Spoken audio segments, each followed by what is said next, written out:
Mesdames, Messieurs, bonsoir. La voix est le miroir de l'âme. Depuis la nuit des temps, la voix est ce qui nous distingue, ce qui nous rassure.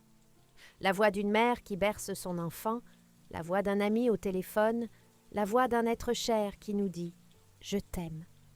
C'est une empreinte digitale, sonore, unique, inimitable. Nous avons grandi avec la certitude absolue que lorsque nous entendons quelqu'un, cette personne est bien là au bout du fil. Nous avons construit toute notre société, toute notre confiance sur cette certitude. Mais que se passerait-il si je vous disais que cette certitude est morte? Que se passerait-il si la voix que vous entendez, cette voix si familière, avec ses intonations, ces petites hésitations, son timbre si particulier, n'était en réalité qu'une suite de 0 et de 1, une illusion numérique, un fantôme synthétique. L'histoire de ce soir. Le braquage invisible nous plonge dans le vertige du 21e siècle. C'est l'histoire d'un crime parfait, ou presque. Un crime sans armes, sans cagoule, sans effraction. Un crime commis depuis un simple smartphone autour d'un café crème. C'est l'histoire de Julien, un fils qui a volé bien plus que l'argent de sa mère, il lui a volé sa voix, alors même qu'elle agonisait sur un lit d'hôpital. Préparez-vous, car après avoir entendu cette histoire, vous ne décrocherez plus jamais votre téléphone de la même manière. Nous sommes à Neuilly-sur-Seine, dans les quartiers huppés de la banlieue parisienne. Il est 14 heures par une après-midi pluvieuse de novembre. L'étude de maître Delorme notaire de père en fils est un havre de paix et de tradition. Ici, le temps semble s'être arrêté. Les murs sont tapissés de boiseries sombres, l'air sent la cire d'abeille et le vieux papier. On y parle à voix basse, on y manipule des actes authentiques sur du papier vélin. La technologie ici n'est qu'un outil toléré, mais la confiance repose sur l'humain, sur la parole donnée. Maître Delorme est un homme de 70 ans, respecté, intègre. Il connaît ses clients depuis des décennies. Parmi eux, il y a Madame Solange de Villedieu, une cliente historique, une femme de caractère veuve d'un grand industriel qui possède un patrimoine conséquent. Maître Delorme a beaucoup d'affection pour Solange. Il sait qu'elle est hospitalisée depuis quelques jours pour une opération cardiaque délicate à l'hôpital américain. Il s'inquiète pour elle. Le téléphone sur le bureau en chaîne massif sonne. La secrétaire annonce « Maître, c'est Madame Solange en ligne. Elle insiste, c'est une urgence absolue. » Le notaire fronce les sourcils. Solange. En ligne. Il pensait qu'elle était trop faible. Il s'empare du combiné. « Allô Solange, c'est vous. » À l'autre bout du fil, la voix est faible, hachée, empreinte d'une angoisse terrible. C'est indubitablement la voix de Solange. Ce grain, un peu voilé, cette façon aristocratique de prononcer, Léa ce léger sifflement dû à son âge. Tout y est. Maître, c'est moi. Pardonnez-moi de vous déranger. Je suis à l'hôpital. Le notaire est ému. Solange, ne vous fatiguez pas. Comment allez-vous? La voix reprend plus pressante au bord des larmes. Ça ne va pas.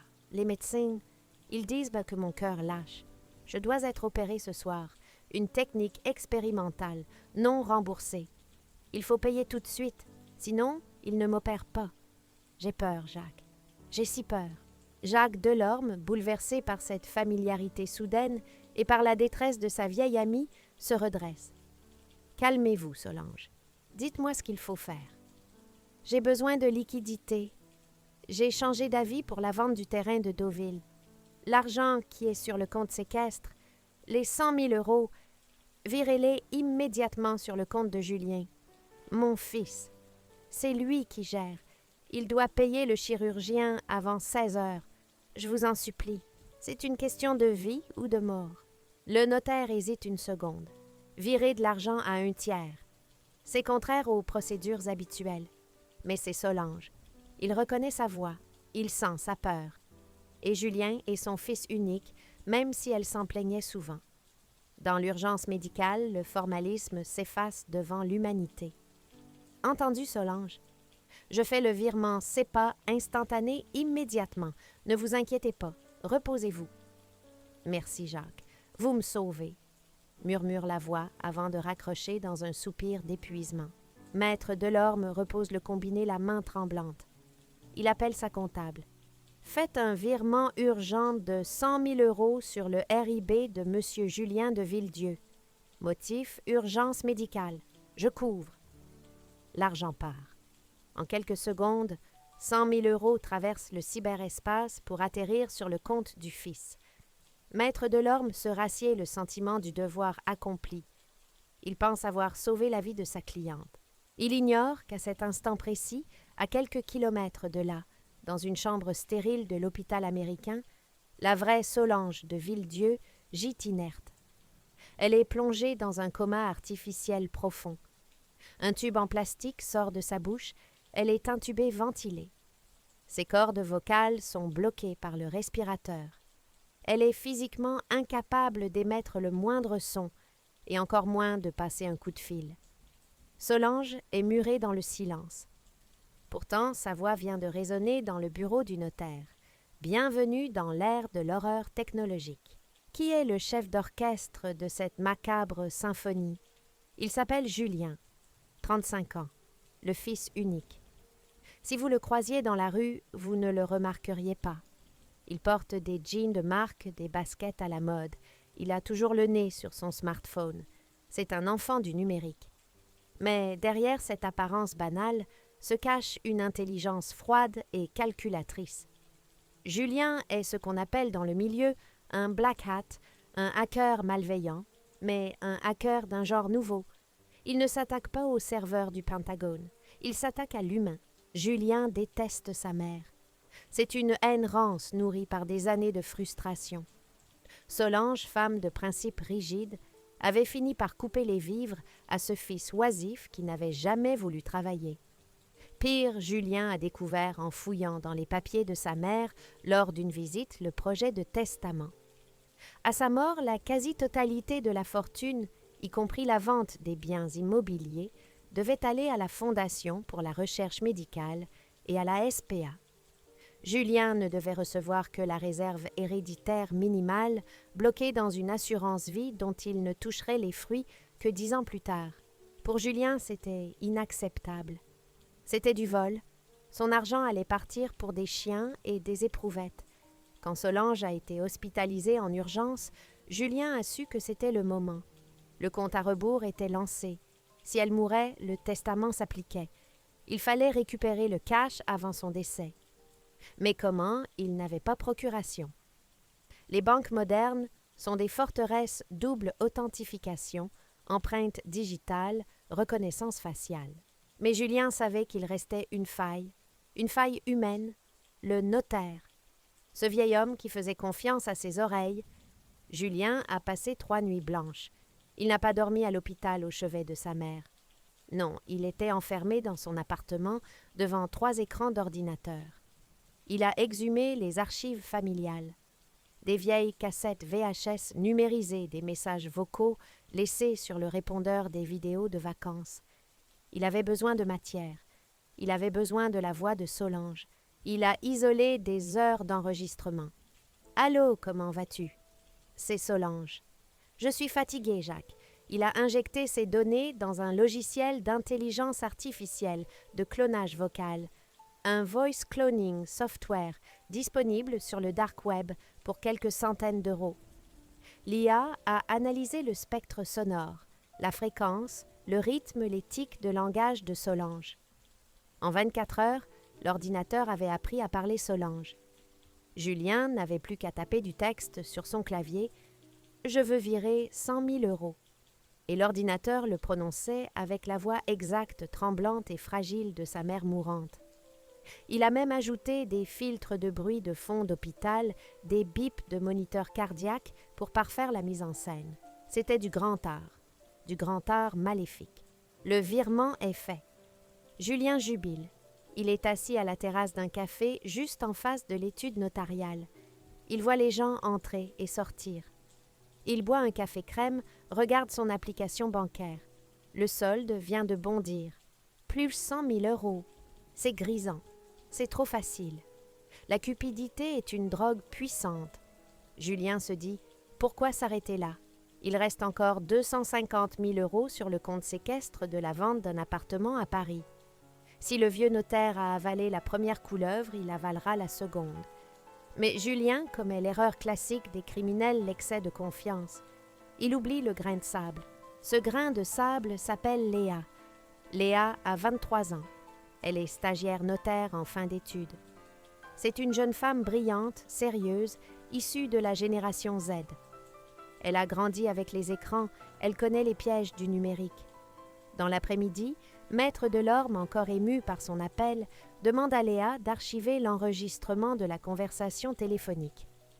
Car oui, pour des raisons de sécurité juridique, les lignes de l'étude sont enregistrées. C'est une procédure automatique. Léa s'assoit à son bureau, met son casque audio haute fidélité et lance le fichier. Elle écoute. « Maître, c'est moi. » Léa est touchée elle aussi. La voix est poignante. Mais Léa a l'oreille musicale. Elle joue du violon depuis ses 6 ans. Elle a l'oreille absolue. Arrivée à la 15e seconde de l'enregistrement, juste après le mot « urgence », Léa fronce les sourcils. Elle entend quelque chose. Un micro-détail. Elle revient en arrière. Elle réécoute. Elle augmente le volume. Elle isole la fréquence. Là. Juste entre 2 syllabes. Un glitch. Un infime dérapage métallique. Un son qui ne peut pas sortir d'une gorge humaine. C'est comme une fausse note numérique, un artefact de compression typique des logiciels de synthèse vocale, quand ils ont du mal à faire la liaison entre 2 phonèmes complexes. Pour Maître Delorme, avec son téléphone fixe et son audition vieillissante, c'était invisible. Pour Léa, avec son casque HD et sa sensibilité, c'est une alarme qui hurle. « C'est bizarre, » murmure-t-elle. On dirait un robot qui a octé. Le doute s'installe. Léa est une professionnelle rigoureuse. Avant de crier au loup, elle veut vérifier. Elle sait que Solange est à l'hôpital américain.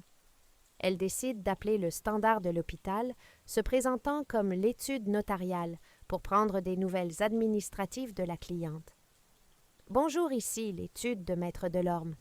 Nous avons eu Madame de Villedieu au téléphone tout à l'heure. Nous voulions confirmer l'adresse pour l'envoi de documents. » Silence au bout du fil. L'infirmière coordinatrice répond étonnée. « Vous l'avez eu au téléphone. C'est impossible, mademoiselle. » Léa sent son sang se glacer. Comment ça impossible? Madame de Villedieu est en réanimation depuis hier soir. Elle est intubée et sédatée. Elle est dans un coma artificiel. Elle ne peut absolument pas parler ni tenir un téléphone. Il doit y avoir erreur sur la personne. Léa raccroche lentement. Le monde autour d'elle vacille. Si Solange est dans le coma, qui a appelé? Elle regarde l'écran de son ordinateur. Le virement de 100 000 € est parti. Elle comprend tout. Le glitch, l'urgence, le fils. C'est un braquage. Un braquage invisible, silencieux, technologique. Elle court vers le bureau de Maître Delorme, pâle comme un linge. Elle fait irruption sans frapper. « Maître, arrêtez tout, on s'est fait avoir. C'est un deepfake. » Maître Delorme a du mal à comprendre. Les mots « deepfake IA »,« synthèse vocale » lui sont étrangers. Mais quand Léa lui explique que Solange est intubée, le vieil homme blêmit. La trahison le frappe en plein cœur. Il appelle immédiatement la police judiciaire. Par chance, l'unité de lutte contre la cybercriminalité prend l'affaire très au sérieux. Le capitaine, en charge un homme pragmatique, comprend vite le scénario. « Il va rappeler », dit le policier. « Un type qui réussit un coup pareil aussi facilement, il va vouloir vider le compte. C'est mathématique ?» Il décide de tendre un piège. Le lendemain matin, 9 heures. L'étude notariale est transformée en quartier général. Des policiers en civil sont dans la salle d'attente. Des techniciens ont branché des traceurs sur la ligne téléphonique. Léa est à côté de Maître Delorme. Elle lui tient la main pour l'encourager. Le vieux notaire tremble de rage et de peur. Il doit jouer la comédie. Il doit jouer le jeu du hacker. 9h15. Le téléphone sonne. L'écran affiche Hôpital américain numéro masqué, en réalité, mais spoofé par Julien. Le policier fait signe. Maître Delorme décroche sur haut-parleur. « Allô, Jacques ?» La voix de Solange. toujours aussi parfaite, toujours aussi souffrante. Dans la pièce, tout le monde retient son souffle. C'est terrifiant d'entendre la voix d'une femme qu'on sait inconsciente. C'est comme entendre un fantôme. « Oui, Solange, comment s'est passée l'opération ?» demande le notaire, la voix chevrotante, ce qui ajoute au réalisme. « Ils ont repoussé », répond Lia, s'adaptant en temps réel, grâce aux commandes tapées par Julien. « Il faut plus d'argent pour le matériel. Il reste les 250 000 €. Virez-les à Julien tout de suite. Je sens que je pars, Jacques. Faites vite, c'est le moment. » Léa a préparé la contre-attaque. Une injection de prompt dans le réel, comme on dirait en informatique. Une question piège que seule la vraie Solange pourrait traiter et qui ferait bugger une IA mal préparée ou un fils qui ne connaît pas les détails intimes. Léa écrit sur un papier et le glisse sous les yeux du notaire. Maître Delorme lit. « Bien sûr, Solange, je fais le virement. Mais dites-moi, pour me rassurer, comment va Mimet ? Votre petite chatte siamoise. Elle doit être triste sans vous ce matin. Silence sur la ligne. » De l'autre côté, dans son café, Julien tape frénétiquement sur son clavier. Il hésite. Il sait que sa mère n'a pas d'animaux en ce moment. Mais a-t-elle eu un chat récemment? Le notaire semble si sincère. Si Julien répond « Je n'ai pas de chat », ça peut paraître suspect pour quelqu'un de confus. S'il répond « Elle va bien », c'est une réponse standard passe-partout. L'IA suggère une réponse empathique. Julien choisit la probabilité. La voix de Solange répond « Oh, Mimé, elle va bien, elle est sage. Julien s'occupe d'elle. Merci de demander. » Dans le bureau du notaire, Léa exulte silencieusement. Elle serre le poing. Maître Delorme prend une voix dure, métallique, une voix de juge. « C'est étrange, Solange, parce que vous détestez les chats. Vous êtes allergique aux poils de chat depuis 30 ans. Et vous n'avez jamais eu d'animal appelé Mimet. Qui êtes-vous? » À l'autre bout du fil, c'est la panique. Julien comprend qu'il est grillé. Il a perdu le duel psychologique. Il raccroche brutalement, mais c'est trop tard. « On l'a !» crie le technicien de la police. La triangulation est formelle. L'appel ne vient pas de l'hôpital. Il vient de la borne Wi-Fi du Café des Arts, juste en face de l'hôpital. Il est là-bas. La scène de l'arrestation est rapide, brutale. Les policiers traversent la rue en courant. Ils entrent dans le café. Julien est là, au fond, près de la vitre. Il a son ordinateur ou vers son téléphone branché. Il est en train d'essayer de transférer les premiers 100 000 € vers un compte offshore au Caïmans. Police, main sur la table. Ne touchez plus au clavier. Julien lève les yeux. Il n'a pas l'air d'un gangster. Il a juste l'air d'un gamin pris les doigts dans le pot de confiture.